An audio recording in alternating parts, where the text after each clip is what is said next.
At over 14,000 feet tall, the Colorado Rockies are some of the most beautiful, majestic mountains to hike in. They're also some of the most dangerous. Just last year, I witnessed firsthand a successful rescue attempt on a 14,000 foot peak, and every year I read about people getting injured and unfortunately dying in the Colorado Rockies. So whether you're looking to summit your first so-called 14er or 14,000 foot peak, maybe just through hiking the Colorado Trail, doing the presidential circuit, some of the awesome hiking in Colorado, whatever the case may be, this video is for you. We're going to have a quick discussion today about not dying in the Colorado Rockies. One quick caveat, if you're an expert or even just experienced in the Colorado Rockies, you're not going to get much out of this. This is for the beginners and intermediates. Alright guys, so first things first, let's get this out of the way. Almost all the really bad stuff that happens in the Colorado Rockies happens in the wintertime, and almost all the really bad stuff that happens is due to the avalanche risk. The snowpack here in Colorado is notoriously unstable. Avalanches do kill people, if not every year, at least most years in Colorado. So guys, wintertime, stay out of the Rockies unless you're experienced. I will do a whole video on this at some point. You absolutely can, and I have summited many 14ers in the wintertime. It's a ton of fun, but it is a relatively serious undertaking. If you're new, if you're concerned about the risks, please stay out of the Colorado Rockies in the wintertime. Don't even get near the base of the Colorado Rockies. People have died walking their dog. Avalanche comes flying down the mountain. And yeah, you're pretty much a goner if a big avalanche hits you. Alright guys, let's say you've decided to hike in the Colorado Rockies in the summer. You're off to a great start, but now I want to discuss what I consider to be the two defining risk factors of the Colorado Rockies. The two risk factors that, if you're just kind of an average hiker in the United States, these may take you by surprise. These may get you into relatively serious trouble. And the first is elevation. When you're up high, the percentage of oxygen in the air actually doesn't change, but the air becomes thinner, so each time you inhale, you're getting fewer and fewer oxygen molecules. Now, let's make this concrete. Let's say you want to hike the very popular Mount Elbert, tallest mountain in all of Colorado. The southern trailhead where you'll park your car is already at 10,500 feet. At 10,500 feet, it's as if you've lost about a third of the oxygen in the air each time you breathe in. That's a huge number. It's not 5, 10%. We're talking about 33% less oxygen per breath. And that's just at the trailhead. Let's assume you start hiking, you make the summit, you're at about 14,500 feet.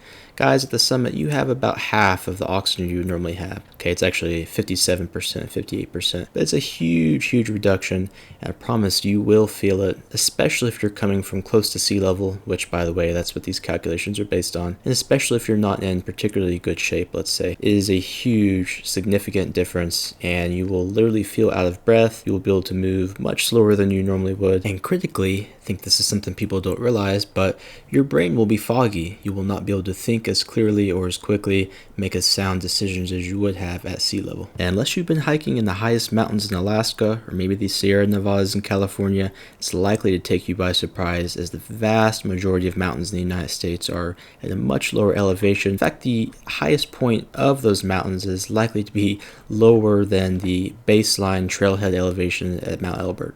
Big difference. And I just want to say, this is not unique to Mount Elbert. Yes, it's the tallest at 14,400, but there are like 50 or 52 or 58, something like that, 14 plus thousand foot peaks in Colorado. Whole bunch of them. Same thing for all of them for the most part. High trailhead, and of course a super tall summit. Now, the second major unique risk factor associated with hiking in the Rockies, at least the Colorado Rockies, is actually unique also to the summertime. It's one of the only downsides, I guess you could say, to hiking in the summertime here.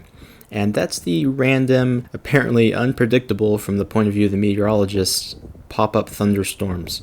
And in particular, afternoon or early afternoon pop-up thunderstorms. Now, I don't know why the weather in the Colorado Rockies is so unpredictable in the summertime, but I do know that it is, and it's one of those things where you'll check the forecast in the morning, it'll be clear, it'll be a beautiful day, you'll be hiking, and all of a sudden, the storm clouds roll in, the thunder starts thundering, and before long, you're on a 14,000 foot peak with lightning, and it's a bad combination. Despite having a relatively modest population, I think it's something like 20th or 25th in the United States, it's actually had the fourth most lightning deaths since 1960, and I think this may play a part in it. But it's not just the lightning, guys, it's also the rain.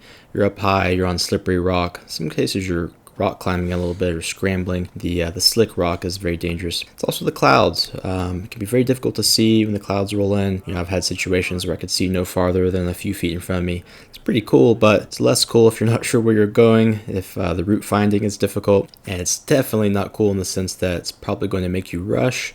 You're already in an oxygen-deprived situation way up on the mountain. Rushing is a recipe for disaster. Alright guys, we got the massive elevation. We have the random early afternoon pop-up thunderstorms. Let's talk about how to deal with these risks, how to mitigate these risks. First step, and this helps with both, is getting an early Alpine start. Now, an Alpine start just means you're getting up at some ungodly hour. Could be 12 a.m., could be 2, 4, 6 a.m., something like that. It's typically still dark out. You're going to need a headlamp, and you're going to need to camp at the trailhead the night before or drive in very early. I recommend camping the night before, as these trailheads can be somewhat difficult to access at times with rough-ish roads, and luckily most of the trailheads are on like a national wilderness, national forest type land, so you are allowed to camp in your car or camp at a campsite at the base of the mountain. But the reason I say you need to get this Alpine start is, well, with regards to the thunderstorms, it's pretty obvious. If you can get up to the summit and down, or start heading back down by around lunchtime, that's a pretty good rule of thumb. You hit the summit maybe 11 a.m., you hang out a little bit, have a snack, and if you're headed back down by, say, 12,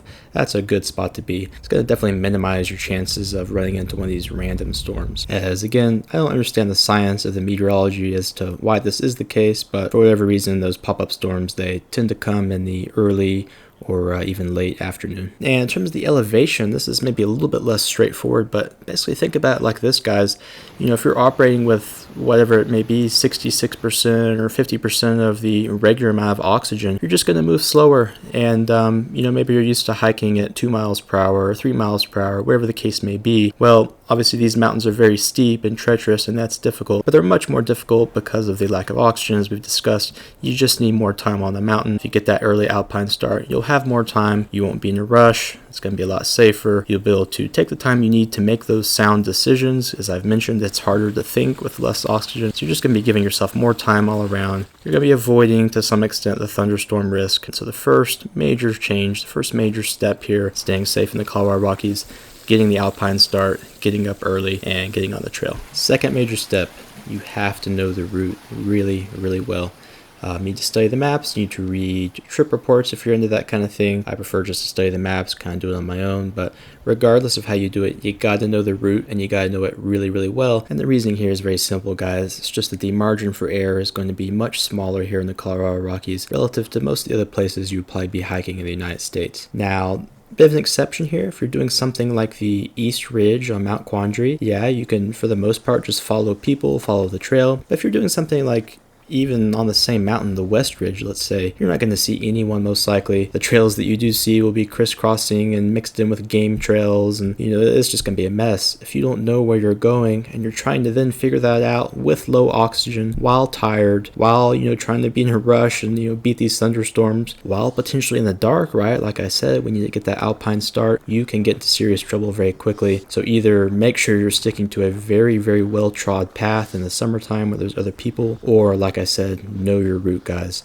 This is essential in the Colorado Rockies. Third step, it's another easy one. It's a knowledge-based one. It's very important though, guys. You need to study, the basic signs of acute mountain sickness. And in particular, I want you to look into the signs and symptoms of HAPE, or high altitude pulmonary edema, as well as HACE, or high altitude cerebral edema. Guys, these are very serious conditions that can absolutely develop at elevations like this, and even lower actually. It can be life-threatening. I'm not going to go over all the symptoms here, but for the most part, if you're having serious headaches, you're having serious lung issues, if you're just feeling really loopy and crazy, please turn around. If you have someone in your hiking party, make sure they turn around with them, of course, help them down. It's very serious. It's not super common to have major HAP or HAC issues here in Colorado. That does happen, and you guys need to just be aware of the signs and symptoms and know that they are to be taken seriously, and you must turn around if you value your life anyway and you're exhibiting some of these symptoms. And one other thing I want to add on this note, guys,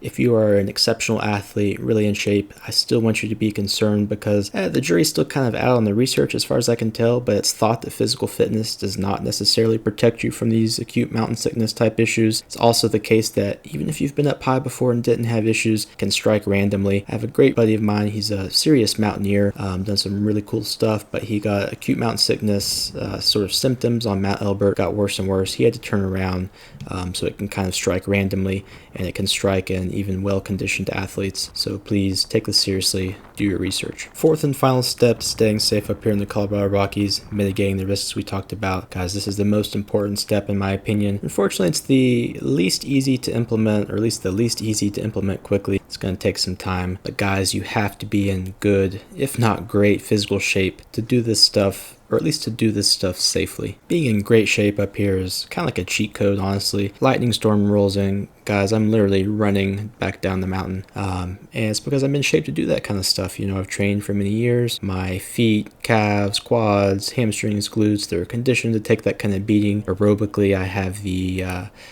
engine. I have the aerobic engine to power long endurance, types of exercise, types of activities. And, I guess there's also a mental component. If you've trained really hard, kind of know both your absolute physical limits, and you're also probably better at kind of reaching those physical limits, pushing towards those limits if necessary. If you can cover ground quickly and efficiently, you're at a huge advantage in so many potential survival scenarios, whether it's going back down to get help, whether it's you're injured and you have to literally crawl back down, maybe your hiking buddy's injured and you have to carry or at least support part of their weight on the way back down. I mean, the scenarios here are somewhat endless, but the point is, the more physically prepared you are, the thicker your tendons, ligaments, bones, the stronger your muscles, all these great adaptations that come from training, they're just going to make you harder to kill, as they say. In this case, the mountain's going to have a much harder time claiming your life, guys. It's a big deal. Be in shape, and I promise you'll have more fun, and that's in part because it's just less tiring, but it's also because in the back of your head, hey, I can probably save myself